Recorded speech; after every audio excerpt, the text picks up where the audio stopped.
Every time you more about the GH Politics Avenue, please subscribe to our channel and please again share the video to other viewers and make sure to leave a nice comment under the comment section. Every time my Ryan some quick one.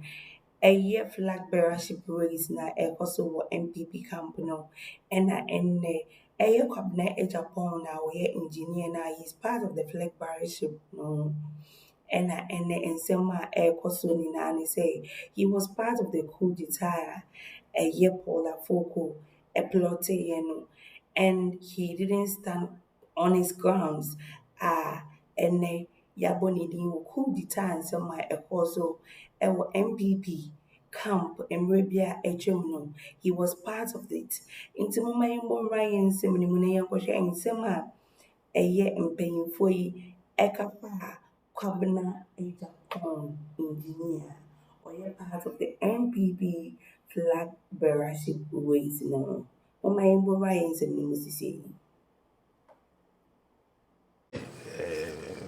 The two doctors, good morning. Hopefully we can have a great discussion.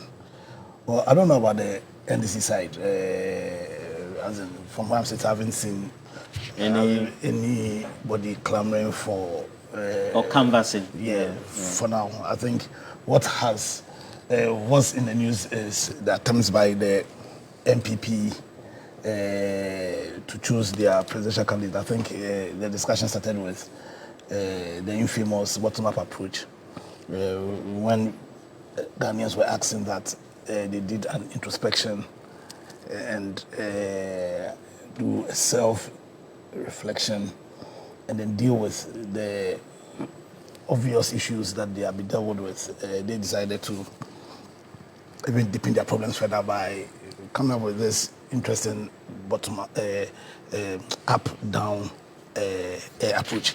Essentially, what they are doing is the party is going through a process to choose who they are going to sponsor to occupy the high position of the president of Ghana.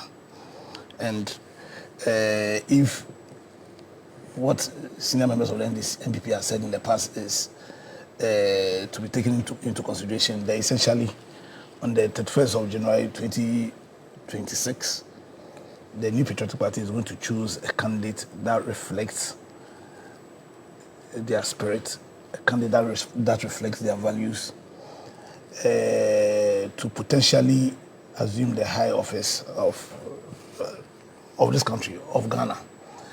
So for me, I think it is imperative that Ghanaians consider or think about what the values of the NPP are, what fuels them, what their passion is. Because the position of the president is a very critical one. If the Galamsey issue is anything to go by, the fundamental problem or lack, the failure of leadership in this country to enforce the law. Well, essentially, that's why we have Galamsey and all the other issues. And to consider the oath that whoever becomes president will take. Because whoever becomes president come January 2028, January 2029, is going to take an oath, one, to be faithful to Ghana. Going to take an oath to preserve, protect, and defend the Constitution of Ghana. He's going to take an oath to dedicate himself or herself to the well-being of every single Ghanaian, essentially. And so the question that ought to be asked is the MPP capable of, one, choosing a leader who is going to be faithful to Ghana? Is the MPP capable of choosing a leader who is going to preserve, defend, and protect the laws of this country? Is the MPP capable of choosing a leader who would dedicate himself to the well-being of Ghanaians? I think in making that analysis, we need to first of all consider how MPP presidents have handled themselves in the past. We need to consider the values of the party itself. We need to consider the spirit that fuels them. For me, like I've said so many occasions, the MPP post-2008 is a party that has shown that they will consistently choose their party over their country. I think in the hallowed words of B.J. Darocha, when Honorable Alan John Kojo Chamantin resigned from the party, he made an argument why Alan Chamantin should not be accepted back into the party. And the biggest argument he made in that famous letter was that Alan Chamantin has shown over the course of his career, both in private life and in public life, that if he is pushed to choose his country over his party, he's going to choose his country. And because of that, the party shouldn't accept him back.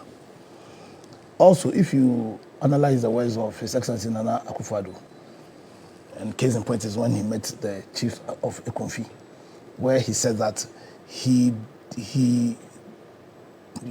deliberately derelicted his duty as president toward the people of Akuffo because they refused to vote for his MP.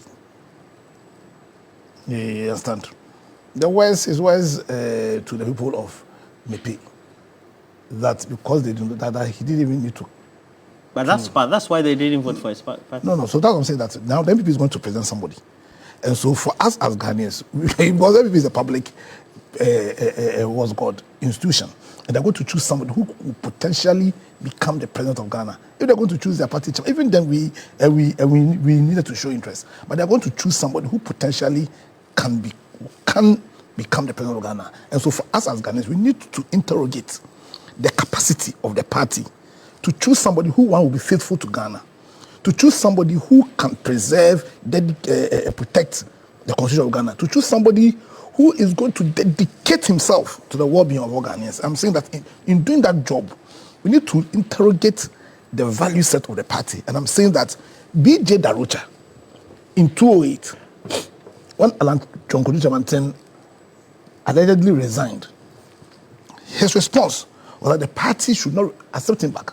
And one of the strongest arguments he made in that famous letter was that Alan John Kojo Chamantin has proven that if he is pushed to choose between his party and his country, he's going to choose his country over his party. And because of that, they should not accept him.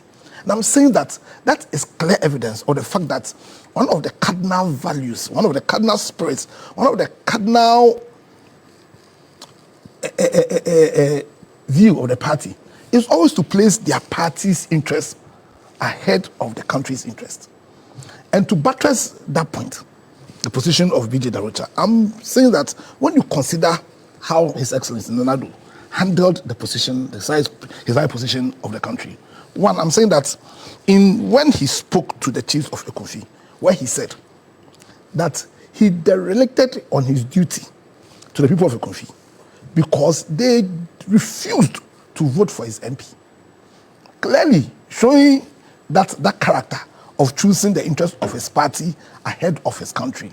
Two, when he met the people of Mepe, he told them that he did not even need to come to them. Why? Because he knows that they don't vote for him. They again choosing that character, his character of choosing the interest of the party as against the country. During the Addo by-election, when the MPP went around telling the people of Addo that if they do not vote for the MPP candidates, then nobody could come to lobby them to discharge their duty to the people of Addo. Once again, showing that they will always put the interest of their party ahead of the interest of the country.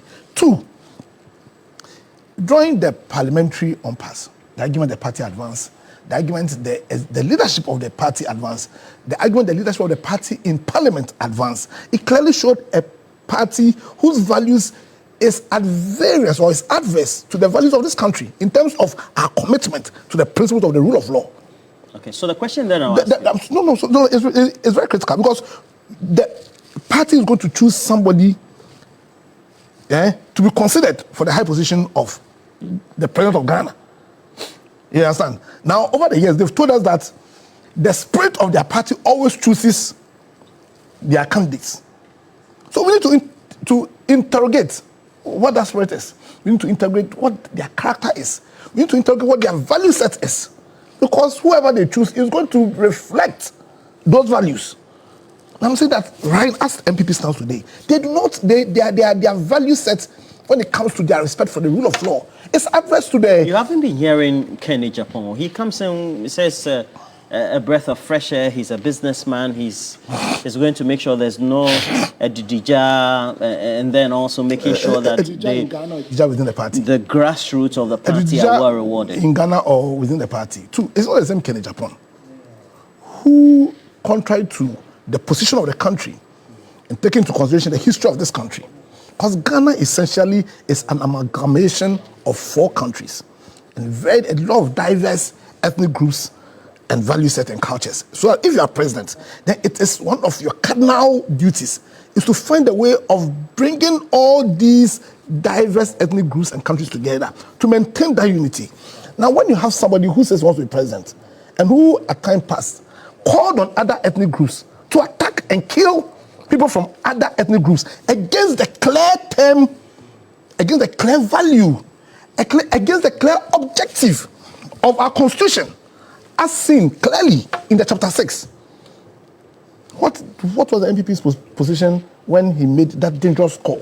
So clearly, what I'm saying is, none of the people being touted, indeed, the value set of the party right now tells me that they are incapable. The party, MPP, is incapable. Brian Agyapong? Is it not the same Brian? Dr. Mahmoud Is it not the same Brian Agyapong who attempted... Ken Agyapong? Is it not the same Brian Agyapong? Engineer? Who attempted to... It's not the same Brian Agyapong who attempted to buy the Senate hotels. Do you know the implication of that? That singular act had the potential of killing the belief set of the people of Ghana in public service. Who? Dr. Bawumia, don't even go there. Kwabena Agyapong? Kwabena Agyapong. The Kwabena Agyapong who lacked the courage of conviction. You see, when they talk about the coup d'etat, that the NPP coup d'etat, the Africa coup d'etat, I'm telling you that if the NPP are going to speak the truth, that coup d'etat would never have happened had Kwabena Agyapong had courage of conviction. You mean he didn't have guts? No, he didn't have courage of conviction. And I think it's a story that probably... Is that what you claim? Yes, Afoko, Sami Crab, and the other should tell Ghanaians. Because that coup d'etat would never have succeeded had Kwabena Agyapong had the courage of conviction.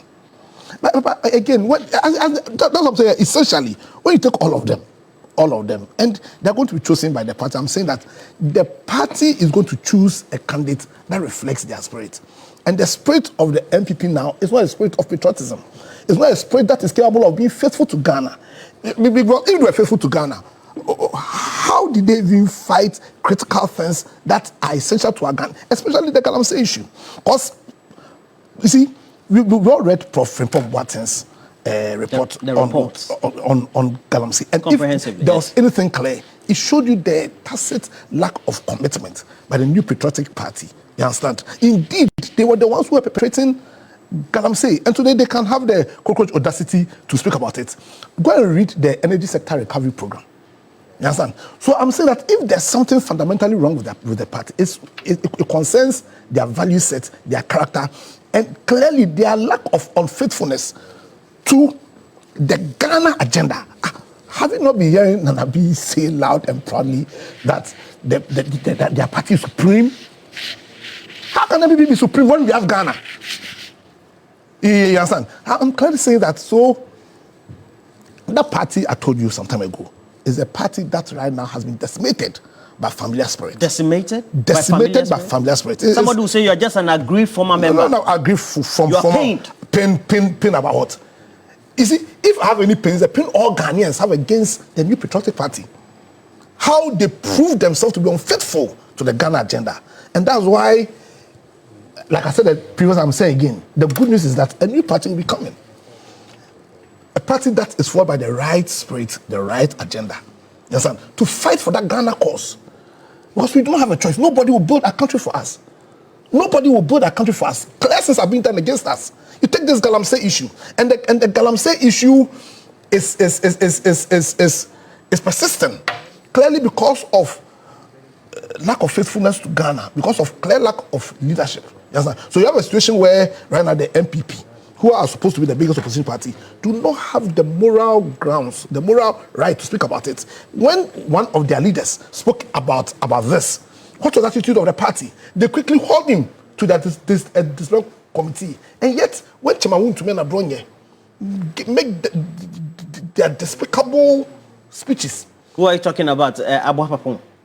Agyapong said that the MPP lacks moral right to speak about Galamsey. The temerity to talk about it. He didn't insult anybody. He was speaking his view. Have they not heard him to the meanwhile, when Chemawun to me had the temerity, the cockroach audacity to say that their entire process is being tilted to ensure that Bawumia will become president. When Abronye said that, indeed, in fact, made a statement that attacked the integrity of their systems.